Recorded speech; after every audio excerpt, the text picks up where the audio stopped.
ఉత్తర భారతదేశం నందు నైమిషారణ్యం ఒక అరణ్యం ఉందండి. ఆ అరణ్యంలో సౌనకాది పురుషులందరూ కూడా వేదాధ్యాయం చేసుకుంటూ ఉండేవారట. అక్కడికి వారి గురువు గారైనటువంటి సూత మహామునుల వారు వచ్చారట. గురువు గారు రాగానే అందరూ కూడా లేచి ఆయన పరిమరిగా స్తోత్రం చేసి సాష్టాంగ ప్రణామం చేసి ఆశీర్వాదం తీసుకున్నారట. అంతా అయిన తర్వాత శిష్య బృందంలోంచి ఒక శిష్యుడు లేచి అడిగారట, గురువు గారు మాకు వచ్చిన సందేహం ఉన్నది తీర్చవలసింది అని అడిగారట. ఏమిటి రామే ఇంకా సందేహం అడిగారట. ఏమీ లేదు స్వామి, ఈ భూలోకంలో ఎన్నో జీవరాశులు జీవనం సాగిస్తున్నాయి. పశువులు, పక్షులు, క్రిములు, కీటకాలు, జంతు జాలములన్నీ కూడా జీవనం సాగిస్తున్నాయి. కానీ ఎంతో ఉత్కృష్టమైనటువంటి ఉత్తమైనటువంటి మానవులు కూడా జీవిస్తున్నారు. కానీ మానవుల యొక్క జీవన విధానంలో ఎంతో చాలా వ్యత్యాసం ఉన్నదండి. ఎన్నో బాధలు పడుతున్నారు, కష్టాలు పడుతున్నారు, రోగ రుగ్మతో అవస్థలు పడుతున్నారు. మరి కొంతమంది భోగ భాగ్యాలు అనుభవిస్తున్నారయ్యా. కానీ జంతుజాలములు వారి యొక్క జీవన విధానం సక్రమంగా సాగిపోయి పరలోకానికి చేరుకుంటున్నాయి. కానీ మానవులకి ఎందుకు ఈ కష్టాలు వస్తున్నాయి? మానవులకి ఎందుకు ఈ రోగాలు వస్తున్నాయి? ఎందుకు ఇటువంటి బాధలు పడుతున్నారు? మరి ఏ పూజ చేస్తే, ఏ వ్రతం చేస్తే, ఏ దేవుడిని ఆరాధిస్తే వీరి కష్టాలని గట్టెక్కి మోక్షానికి చేరుకుంటారు?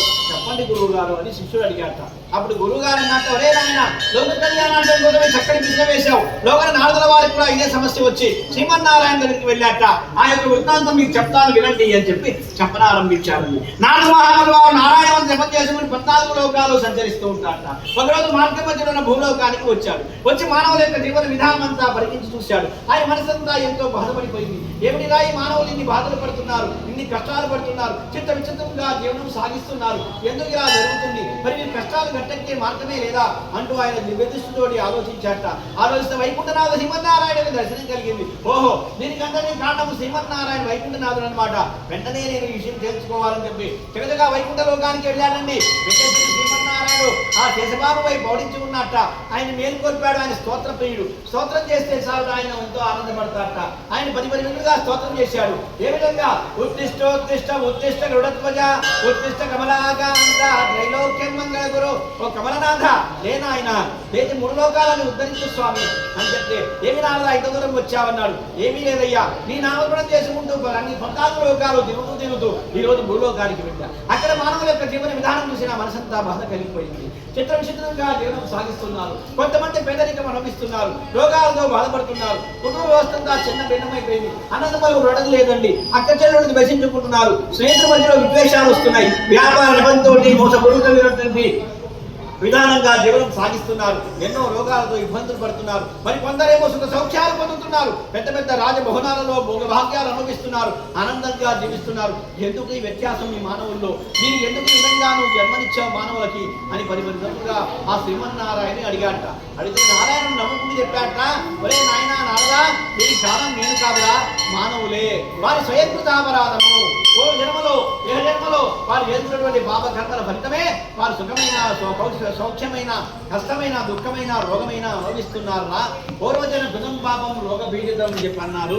పూర్వజన్మలో వారు చేస్తున్నటువంటి పాపకర్మల వల్ల ఈ జన్మలో వారు కష్టాలు కానీ దుఃఖాలు కానీ రోగాలు కానీ అనుభవిస్తున్నారు. మరి దీనికి పరిష్కారం ఏమిటి స్వామి?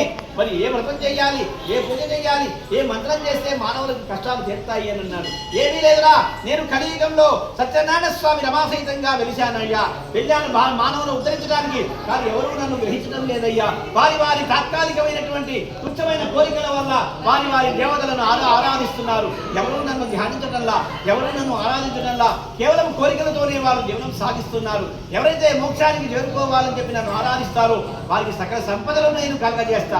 వారు ఎటువంటి కోరికలు కోరుకోకల్లా, వారికి ఏ సమయంలో ఏది కావాలో అవన్నీ నేను సమకూరుస్తా. ధర్మబద్ధమైనటువంటి కోరికలన్నీ నేను తీరుస్తా.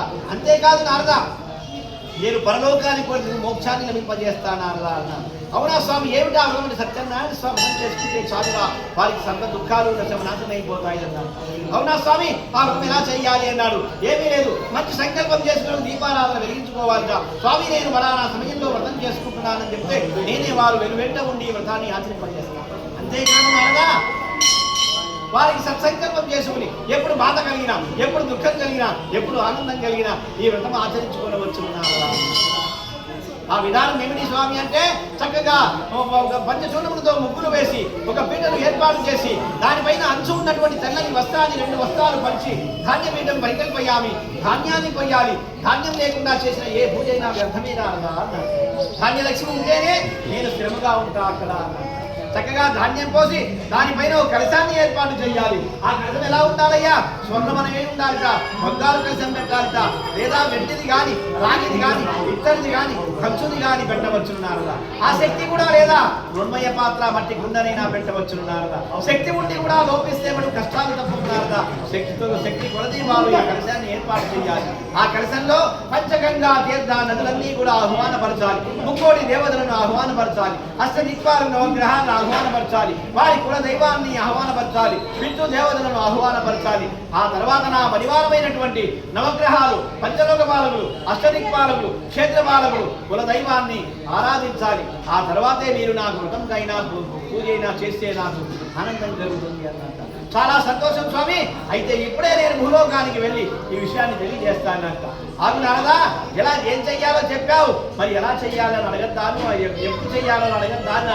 అవును స్వామి విన్నవించండి అంటే నాకు ఎంతో ఇష్టమైనటువంటి పౌర్ణమి నాడు కానీ, ఏకాదశి నాడు కానీ, దశమి నాడు కానీ, సప్తమి నాడు కానీ, పంచమి నాడు కానీ అంతేకాదు నారదా, మానవుల యొక్క గృహమునందు ఎప్పుడైతే శుభకార్యాలు జరుగుతాయో వారందరూ కూడా ఆ సమయం నందు ఈ వ్రతం ఆచరించవచ్చు. విద్యాభ్యాసమైన నందు, వ్యాపార ప్రారంభం నందు, యుద్ధ సమయం నందు, తీర్థయాత్రలకు వెళ్ళి వచ్చిన తర్వాత ఈ వ్రతాన్ని ఆచరిస్తే నాకు సౌఖ్యాలు లభిస్తాయి. ఓహో, చాలా సంతోషం స్వామి. మరి ఎక్కడ చెయ్యాలి వ్రతం అని అడిగాడు. ఎక్కడైతే నేను నివాసం ఉంటానో అక్కడ చేయమన్నట్ట. ఆయన ఎక్కడ ఉంటాడండి? తటాకముల వద్ద, చెరువుల వద్ద, సరస్సుల వద్ద, పూల తోటల యందు, పల తోటల యందు, పుష్ప గుచ్చముల యందు, దేవాలయ సమూహం నందు, పర్వత శ్రేణి యందు, ఇసుక దిబ్బల పైన, లేదా సముద్ర తీరమున మానవుడు జీవిస్తున్నటువంటి గృహమునందు కూడా నేను నివాసం ఉంటాను నారదా. మరి మానవుడికి ఎక్కడ సంకల్పం కలిగితే, ఎక్కడ అవకాశం ఉంటే అక్కడ ఈ వ్రతం ఆచరించవచ్చును అని చెప్పాట.